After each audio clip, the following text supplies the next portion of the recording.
Okay, Algebra 2, on for part 2.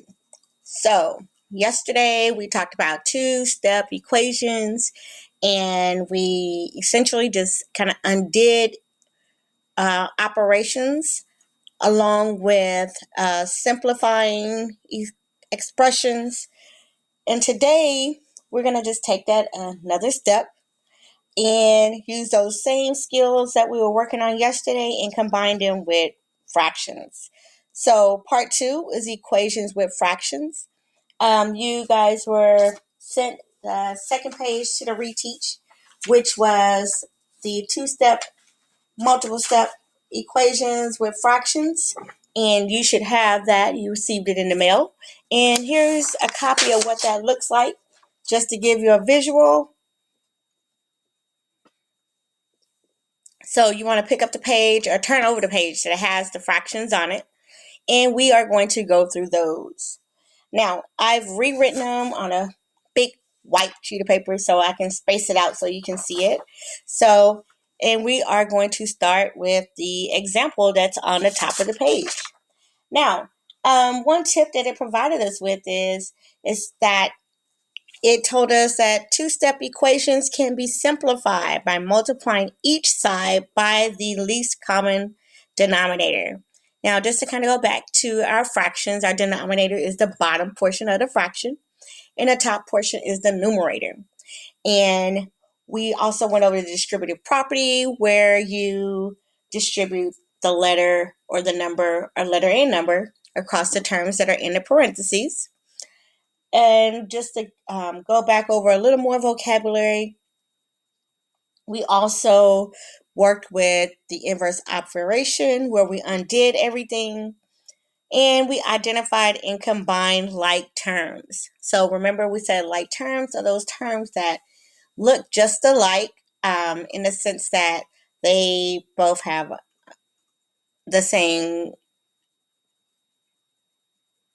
variable and exponent, and the numbers may be slightly different. So we're going to go ahead and move forward, and we're going to look at the first example that's on the top of that page. So it's x over 4 plus 2/3 equals 2. Now, it's to multiply both sides by the least common denominator. Well, looking at 4 and 12, we know that the least common denominator is 12. So we're going to multiply by 12. Now, we can put that in a fraction form or in a whole number. Remember, a whole number becomes a fraction by just placing a 1 under the bottom of it.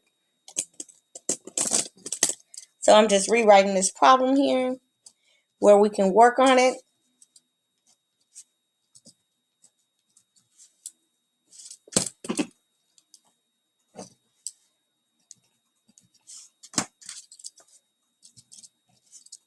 And remember, we said whatever we do to the right side, we need to do to the left side. So just writing that up for us. Okay, so we essentially got 12 times x, and 12 times x gives us a 12x.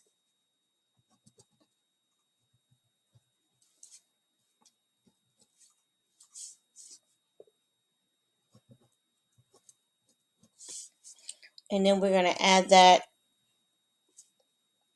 And then for the denominator, 1 times 4, which gives us 4. And then we just bring that down. And if we wanted to go ahead and solve that, 4 goes into 12 3 times, giving us a 3x.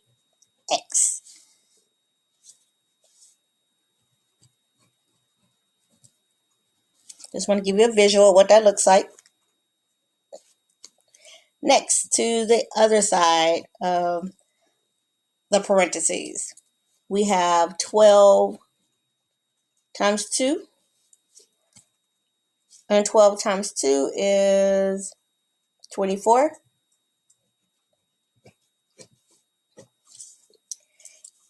And then we have 1 times 3.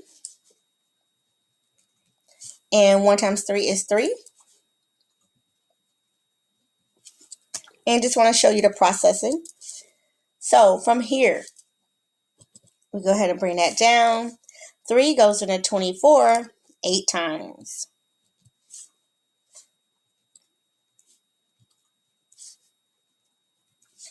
All right, so that takes care of that side. Now I'm going to go on the other side of the equal sign. 2 times 12 is 24.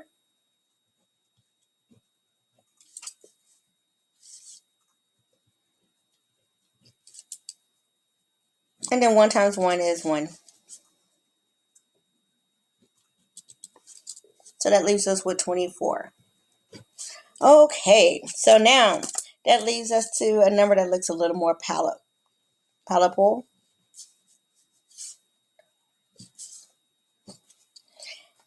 To where we left off on yesterday. So in processing this information, we have 3x plus 8 equals 24. So remember we said we want to put all our constants on one side and our x's on the other side because we are trying to solve for x. With that being said, we're going to subtract 8. And if we do it on one side, we need to do it on the other side. 24 minus 8 gives us 16. And it's positive. Positive 8 and negative 8, that cancels out, leaving us to bring down our 3x. Can't forget that equal sign. So now we have 3x equals 16. Well, we know this is multiplication when it's a number and a variable, so we're going to divide by 3. And we're going to divide by 3 on this side as well. So 3 goes into 3 one time, leave us with x. And 3 goes into 16 how many times?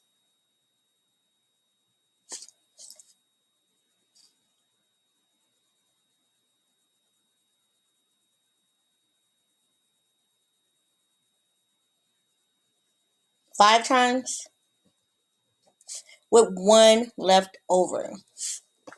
So the way I got that was 3 goes into 16.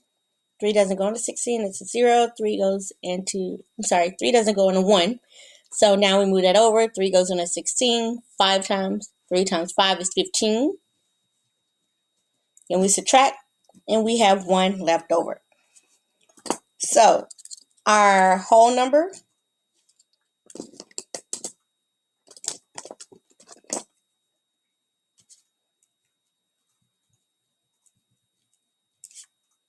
what's left over is our numerator.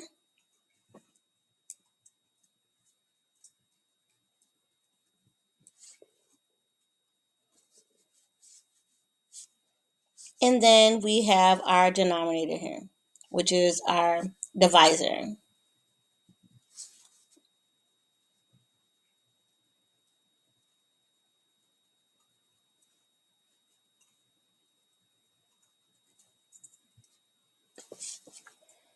All right, so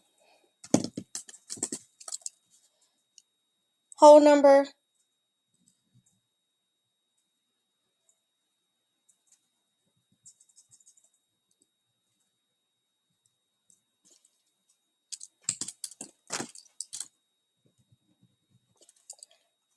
numerator, denominator.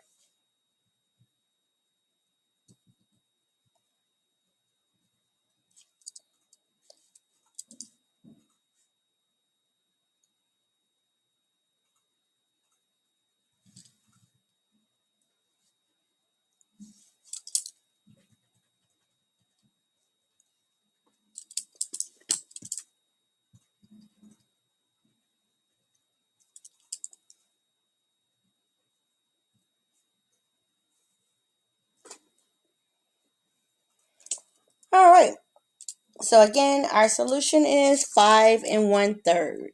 Now, if you got 16 over 3, yes. However, we must place it in its simplest form, which take a improper fraction and turn it into a mixed number. All right, so that's that one. And now let's go ahead and move on to the next one, which is, let's look at this one. So 6.5 equals negative 4x minus 1. So we're going to use the distributive property. 4 times x is 4x. Oh, forgot my negative sign. Then we have negative 4 times negative 1 gives us positive 4. Have to remember those integer rules. Now we can go over to the other side, which is 6.5.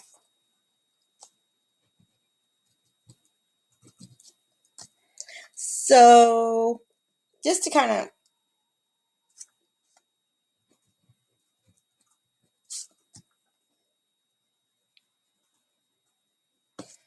all right, so we're solving for x. So first things first, we are going to subtract 4, because it was a positive 4, and then we're going to subtract 4 on this side. That cancels out, leaving us with 4x equals, now 6 minus 4 is 2. So we have 2 halves. Now, looking at this, we are going to, bless you, divide by 4.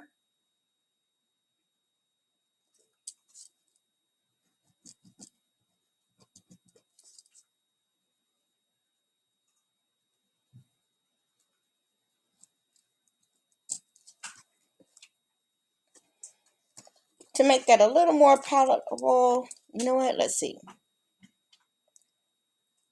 2 times 2 is 4. Plus 1 makes that 5/4.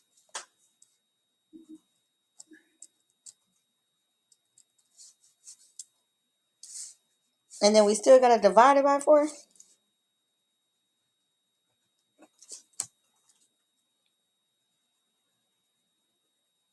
So if we divide it by 4,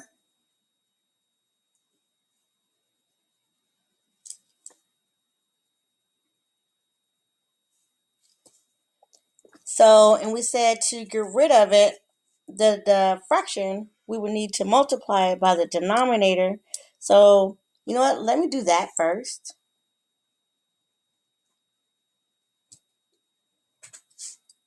So now I have 4 times 5, which is 20,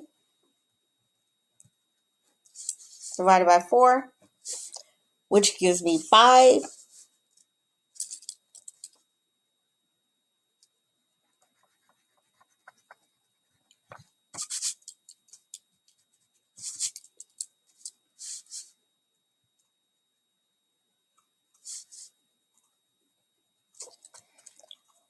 Now I can go ahead and divide by 4, which gives me 1 and 1/4. Whew, that was a lot. So x equals 1/4. 1 and 1/4. All right, so that's going to conclude this session. We'll do a couple more when we get to part 3. And go ahead and finish those other 3 problems there. And I'll start that with the next segment.